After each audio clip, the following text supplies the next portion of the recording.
Hello, ladies and gentlemen. I am the Grand Cat, but I strongly digress because today we are going to be unboxing one of the AEW World Wrestling Championship best commentators, alongside, of course, good old Jim Ross. I am, of course, talking about it's Taz. Now that we've got all of the Botchamania fun out of the way, let's get round to the actual figure himself. So this is from Series 10 of the Unrivaled collection. In this series we have Andrade El Idolo, Miro, Taz, Dr. Britt Baker, Jake Hager and Wardlow. Now, from this set, I have 4 of these figures. I have left out the Britt Baker because we have a Supreme Edition Britt Baker, which you can look forward to. That'll be coming out in the next week or so, maybe about a couple of weeks. Jake Hager, we've already got a Jake Hager, so I didn't feel it necessary to buy a second one. But we do have Miro that comes with the TNT title. We have Andrade Idolo, who comes with the whole black mask, the Batman villain kind of style, and of course we have big old Wardlow now that he has disbanded from being MGF's henchman. So here we are. This is Taz, and let's just jump right into him. So see what we have here. I know that there's a JR figure as well for AEW, but he is slightly harder to come by. I think he was a ringside collectible special edition at some point, or he came with an exclusive thing or such. So I didn't get him at the time. I didn't think I was going to go after the commentary team for AEW. But now they've got Taz, well, you know, we will see. If there's a nice cheap Excalibur and Jim Ross at some point down the line, maybe I'll pick them up. And, you know, why shouldn't there be? Because the commentary team are a large part of the wrestling promotion. So, yeah, why not give a figure lineup to them? So here we are. Here is Taz. You can get a chase version of Taz, and the chase version doesn't seem very different from the regular version, other than that the trouser colour is different.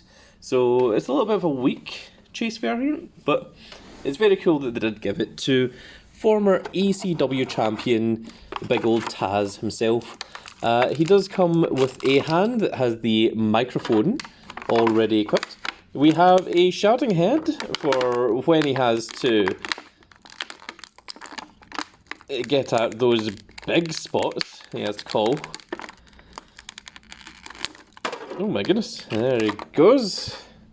And then we have the figure itself, so which of course does come with his own accessory, the jacket, which we're going to see in just a few seconds. For anyone that's new to the channel, I unboxed all the way from the beginning all the way to the end with no jump cuts, so you get to see and hear everything that goes on from start to finish. I like to think I am fairly unique in that way. So here we are. There is a big old Taz himself. They have made him quite a wide boy, to say the least, which is fine. Because Taz was not known to be the tallest competitor.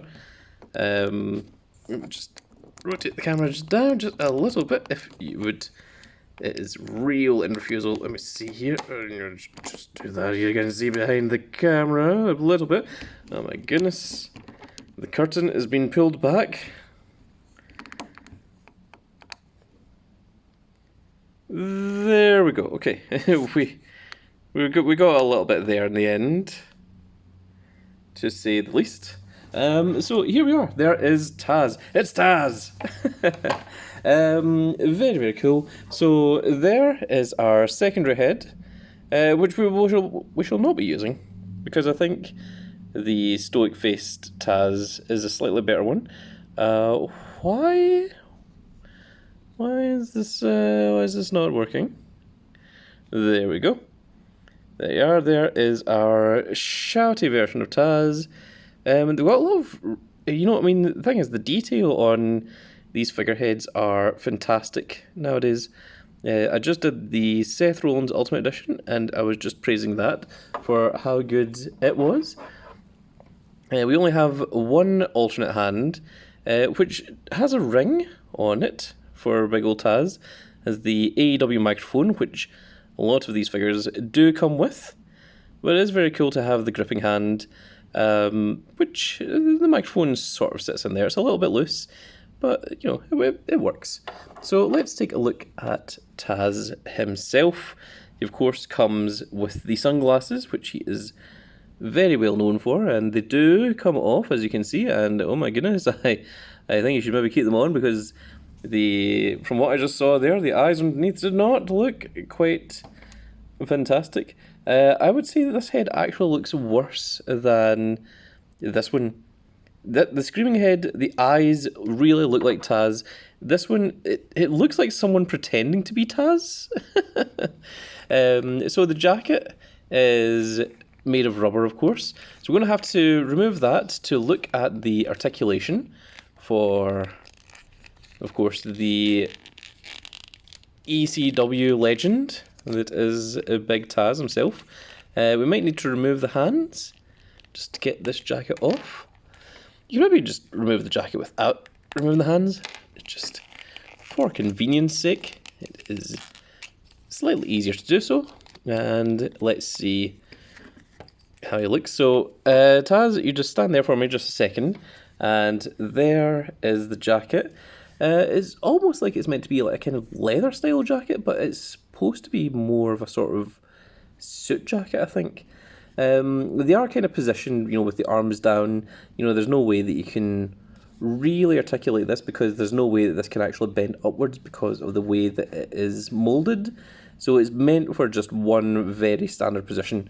Let's look at Taz himself. Let's put the hands back on. So instead of putting the other hand on, let's put the microphone in Taz's hand as well, so that he can, you know, strongly digress about whatever is going on. Let's put the glasses back on him. That looks a little bit more like Taz, wouldn't you say? It's weird that it was focusing on the microphone, and now it's focusing on the background. Very strange, but there we go. But there we are. So in terms of articulation, he has the chest and the waist movement. The shoulders, very, very loose, but it's good. It still sits in position. The double elbow joints. The wrist is, of course, on the little ball thing here. It's not a ball joint. I keep forgetting what it's called. Oh no. There we are. There. It's something like that there. He's fixing his glasses while also commentating. In terms of the legs, it is... Well, he is a pretty solid chunk, but he can still do the splits. We have the thigh swivel. We have the double rotation in the knee, and his glasses just flew off there, like such. And there goes the there goes the microphone as well. So yeah, a lot of movement on here. Ankle swivel.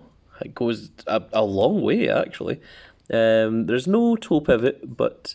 And also, he has his trainers on as well. So, yeah, okay, there's a lot going on with this figure. It's very, very cool, to say the least. And there we go. Let's try putting the jacket back on him. How easy is that to do? Sometimes it is not the easiest, depending on how these have been made. You know what? I think I'm going to remove the hands once again, just to, again, make it easier. Of course, Taz doesn't have the most flexible of the back here, because he is, again, they've made him very wide. I don't know if that is entirely correct for Big Taz. They've made him almost like a Bronson Reed style, where he is, you know, Very huge, and I don't know if Taz is actually quite that big, but it is a very fine Taz figure. I think the Screaming Head certainly looks a lot better in terms of Taz.